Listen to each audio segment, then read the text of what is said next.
नमस्कार दोस्तों, स्वागत है आपका सक्सेस विद गुरुकुल वाला में।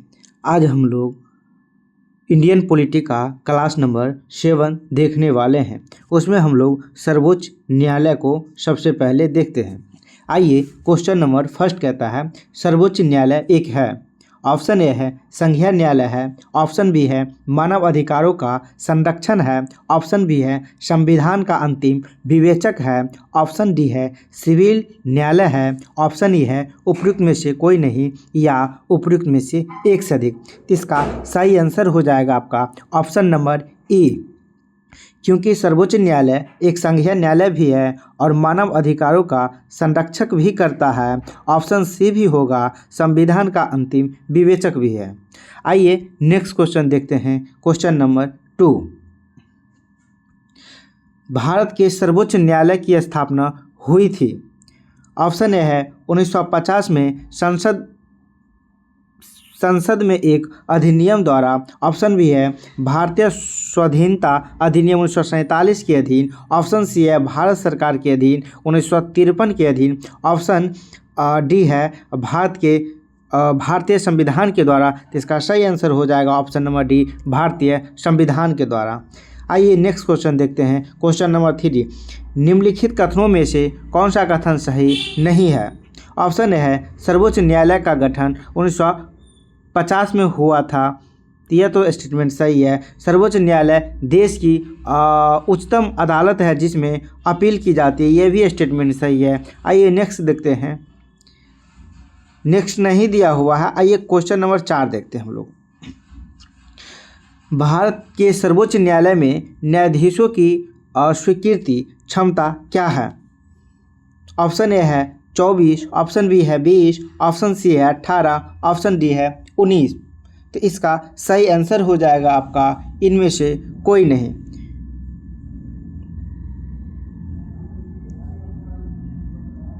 इसका सही संख्या जो होगा दोस्तों वो आपका 10 होने वाला है। आइए नेक्स्ट क्वेश्चन देखते हैं, क्वेश्चन नंबर 5।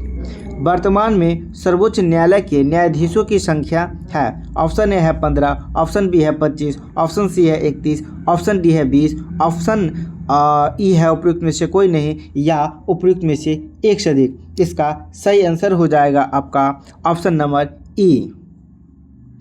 तो टोटल कितना है? तो 33 है। टोटल न्यायाधीशों की संख्या 33 है प्लस 1। आइए नेक्स्ट क्वेश्चन देखते हैं, क्वेश्चन नंबर 6। भारतीय सर्वोच्च न्यायालय में न्यायाधीशों की नियुक्ति कौन करता है? ऑप्शन ए है प्रधानमंत्री, ऑप्शन बी है राष्ट्रपति, ऑप्शन सी है भारत का मुख्य न्यायाधीश, ऑप्शन डी है लोकपाल, ऑप्शन ई है उपयुक्त में से कोई नहीं या उपयुक्त में से एक से अधिक। इसका सही आंसर हो जाएगा आपका ऑप्शन नंबर बी, राष्ट्रपति। आइए नेक्स्ट क्वेश्चन देखते हैं, क्वेश्चन नंबर 7। सर्वोच्च न्यायालय का न्यायाधीश अपने पद से त्यागपत्र किसको लिखकर के दे सकता है? ऑप्शन ए है राष्ट्रपति, ऑप्शन बी है प्रधानमंत्री, ऑप्शन सी है विधि मंत्री, ऑप्शन डी है भारत के महान्यायवादी, ऑप्शन या उपयुक्त में से कोई नहीं या उपयुक्त में से एक से अधिक। इसका सही आंसर हो जाएगा आपका ऑप्शन नंबर ए, राष्ट्रपति। आइए नेक्स्ट क्वेश्चन देखते हैं, क्वेश्चन नंबर 8। सर्वोच्च न्यायालय के न्यायाधीशों की सेवानिवृत्ति की उम्र क्या है? ऑप्शन ए है 60 वर्ष, ऑप्शन बी है 62 वर्ष, ऑप्शन सी है 65 वर्ष, ऑप्शन डी है 70 वर्ष, ऑप्शन ई है उपयुक्त में से कोई नहीं या उपयुक्त में से एक से अधिक। इसका सही आंसर हो जाएगा आपका ऑप्शन नंबर सी, 65 वर्ष।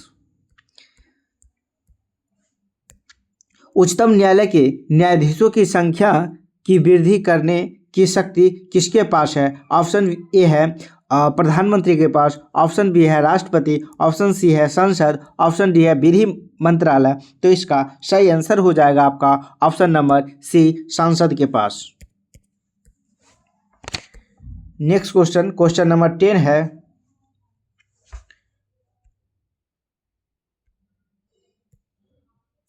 कॉलेजियम प्रणाली के बारे में निम्नलिखित कथनों पर विचार कीजिए। एक में दे रखा है सुप्रीम कोर्ट कॉलेजियम एक 5 सदस्यीय निकाय है जिसका अध्यक्ष भारत के मौजूदा मुख्य न्यायाधीश करते हैं। उस समय इसमें न्यायालय में कार्यरत 4 अन्य वरिष्ठ न्यायाधीश शामिल थे। ऑप्शन 2 दे रखा है, सॉरी ऑप्शन 2 है, 2 कह रहा है स्टेटमेंट, संसद ने विधि द्वारा कॉलेजियम प्रणाली का आरंभ किया है, और नहीं, ऐसा नहीं है। Option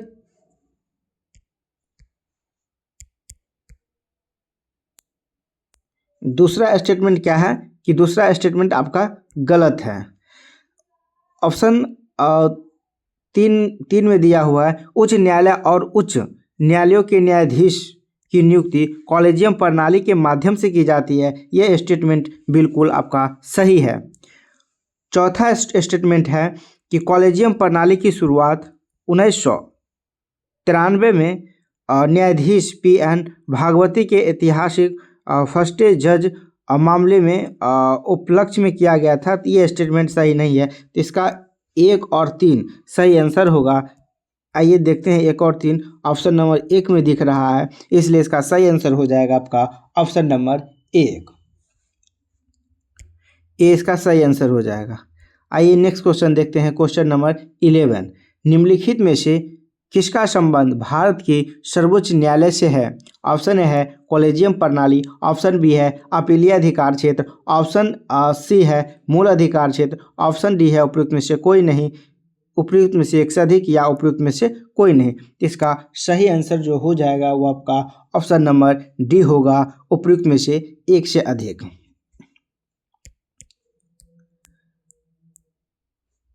question number 12।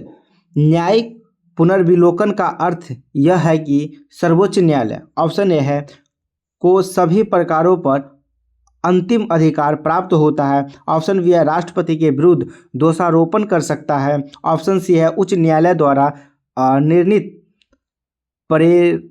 प्रकरणों की समालोचना कर सकता है, ऑप्शन डी है किसी भी राज्य के कानून को अवैध घोषित कर सकता है। तो इसका सही आंसर हो जाएगा, आपका सही आंसर जो होगा वो आपका डी होगा, किसी भी राज्य के कानून को अवैध घोषित कर सकता है। यह इसका न्याय पुनर्विलोकन के अंतर्गत आता है।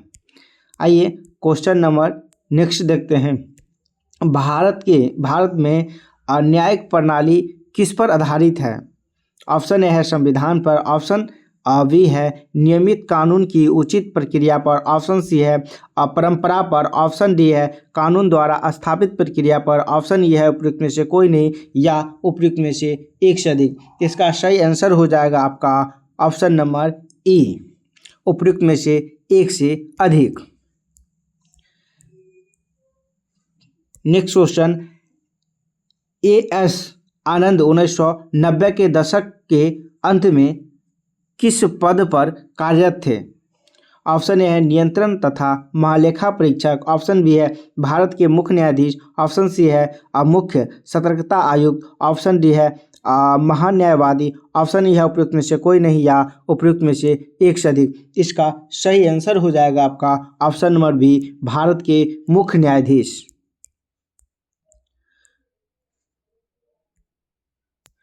हाल ही में भारत की संसद ने 3 तलाक कानून पारित करके भारत के सर्वोच्च न्यायालय के किस वर्ष के विनिर्णय को समर्थन दिया जिसने 3 तलाक को अवैध असंवैधानिक बना दिया? ऑप्शन ए है 2011, ऑप्शन बी है 2013, ऑप्शन सी है 2015, ऑप्शन डी है 2017, ऑप्शन या उपयुक्त में से कोई नहीं, या उपयुक्त में से एक से अधिक। इसका सही आंसर हो जाएगा आपका ऑप्शन नंबर डी, 2017।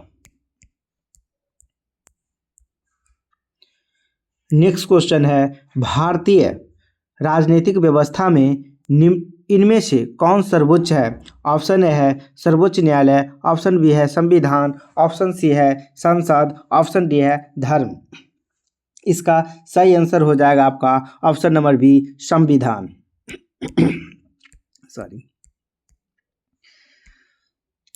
इनमें से किस प्रकरण में सर्वोच्च न्यायालय ने संविधान का मूलभूत ढांचा सिद्धांत प्रतिपादित किया? ऑप्शन ए है गोपालन बनाम मद्रास राज्य, ऑप्शन बी है गोलकनाथ प्रकरण, ऑप्शन सी है आपका केशव नंद भारती बनाम, ऑप्शन डी है मिनर्वा मिल्स प्रकरण।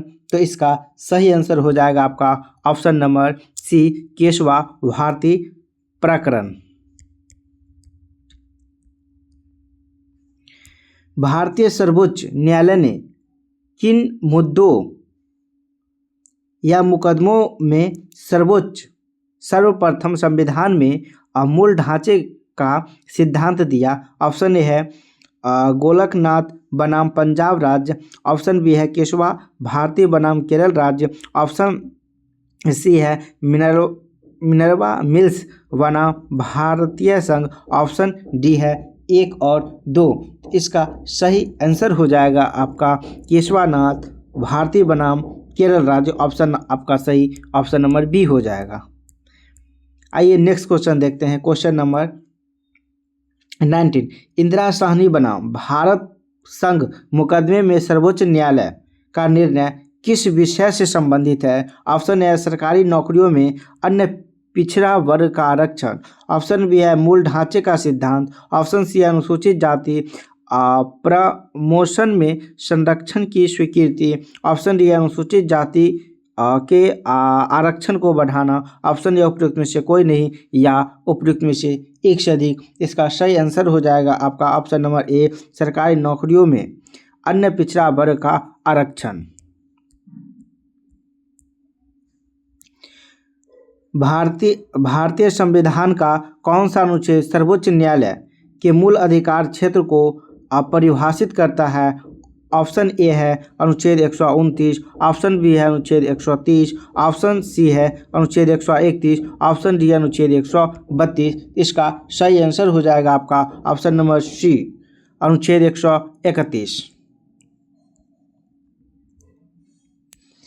केंद्र और राज्य के मध्य विवादों का समाधान भारत के सर्वोच्च न्यायालय के किस क्षेत्राधिकार के अंतर्गत आता है? तो इसका ऑप्शन देख लीजिए। ऑप्शन ए है अपीलीय क्षेत्राधिकार, ऑप्शन बी है प्रारंभिक अधिकार, ऑप्शन बी है परामर्शी क्षेत्राधिकार, ऑप्शन डी है आपका संवैधानिक क्षेत्राधिकार। तो इसका सही आंसर हो जाएगा आपका ऑप्शन नंबर आपका बी सही आंसर हो जाएगा प्रारंभिक क्षेत्राधिकार। भारत में न्यायिक पुनर्विलोकन का आधार है। ऑप्शन ए है कानून की उचित प्रक्रिया, ऑप्शन बी है कानून द्वारा स्थापित प्रक्रिया, ऑप्शन सी है कानून का शासन, ऑप्शन डी है संसद द्वारा स्थापित प्रक्रिया, ऑप्शन या उपयुक्त में से कोई नहीं या उपयुक्त में से एक से अधिक। इसका सही आंसर हो जाएगा आपका ऑप्शन नंबर बी कानून द्वारा स्थापित प्रक्रिया।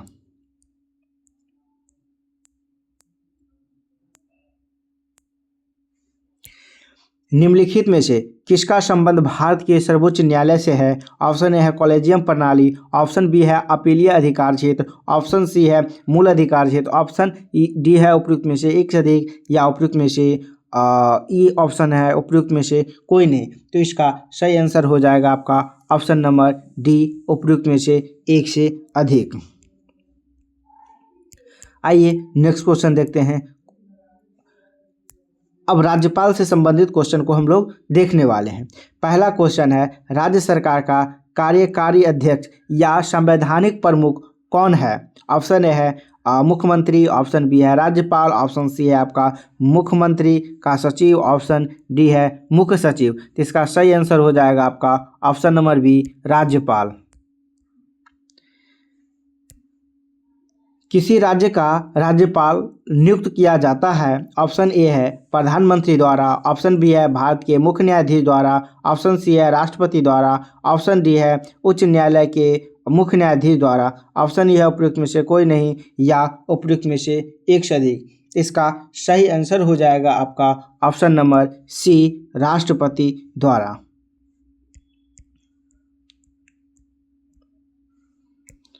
जम्मू और कश्मीर के राज्यपाल की नियुक्ति कौन करता है? ऑप्शन ए है जम्मू और कश्मीर के मुख्यमंत्री, ऑप्शन बी है जम्मू और कश्मीर उच्च न्यायालय के मुख्य न्यायाधीश, ऑप्शन सी है भारत का प्रधानमंत्री, ऑप्शन डी है भारत का राष्ट्रपति। तो इसका सही आंसर हो जाएगा आपका ऑप्शन नंबर डी, भारत का राष्ट्रपति। भारतीय राज्यों के राज्यपाल के निम्नलिखित जोड़ों पर विचार कीजिए। तो जोड़ा दे रखा है, तो आइए हम लोग विचार करते हैं। राजस्थान कल राज मिश्र कौन सम्मिलित है? तो यह है क्या? तो बिल्कुल नहीं, तो यह स्टेटमेंट नहीं है, उस समय था। तो ये सही हो जाएगा आपका उत्तर प्रदेश आनंदीबेन पटेल, तो ये भी है, ये भी स्टेटमेंट सही है। पश्चिम बंगाल सत्यपाल मलिक, ये नहीं है। गुजरात फागू चौहान, बिल्कुल नहीं, यह बिहार के थे उस समय। तो इसका सही आंसर ऑप्शन आपका ए होने वाला है। आइए नेक्स्ट क्वेश्चन देखते हैं, क्वेश्चन नंबर 5। उत्तर प्रदेश के राज्यपाल ने विधानसभा के सत्र के आयोजन के लिए इसके अध्यक्ष को निर्देश किया। ऐसा करने में वे उन अधिकारों का उपयोग कर रहे थे जो उनके पद में निहित है। ऑप्शन ए है अनुच्छेद 172 द्वारा, ऑप्शन बी है अनुच्छेद 175 द्वारा, ऑप्शन सी है अनुच्छेद 175(2) द्वारा, ऑप्शन डी है अनुच्छेद 176 द्वारा। तो इसका सही आंसर हो जाएगा ऑप्शन नंबर सी हो जाएगा, अनुच्छेद 175(2) द्वारा। कितने समय में राज्यपाल किसी साधारण बिल को संबंधित राज्य विधानमंडल को पुनर्विचार हेतु लौटा सकता है? ऑप्शन ए है 3 महीना, ऑप्शन बी है 1 महीना, ऑप्शन सी है कोई समय सीमा नहीं है, ऑप्शन डी है 2 महीना। तो इसका सही आंसर हो जाएगा आपका इनमें से कोई नहीं। इसका समय सीमा निर्धारित किया गया है, या फिर आपका इसका राष्ट्रपति के जो 1 मिनट फिर से देख लेते हैं। कितने समय में राज्यपाल किसी साधारण बिल को संबंधित राज्य विधानमंडल को पुनर्विचार हेतु लौटा सकता है? इसका कोई समय सीमा नहीं था, लेकिन अभी जो हाल ही में सुप्रीम कोर्ट इस पर कुछ डिसीजन दिया है, उसका समय सीमा निर्धारित किया गया है। शायद 3 महीना है, मुझे एक्यूरेट पता नहीं है। आप लोग यदि जानते हैं तो कमेंट कर देंगे। तो इसका हम सही आंसर मान के चलते हैं ऑप्शन नंबर सी। आइए नेक्स्ट क्वेश्चन देखते हैं। दोस्तों यहीं तक आज का क्वेश्चन रहा।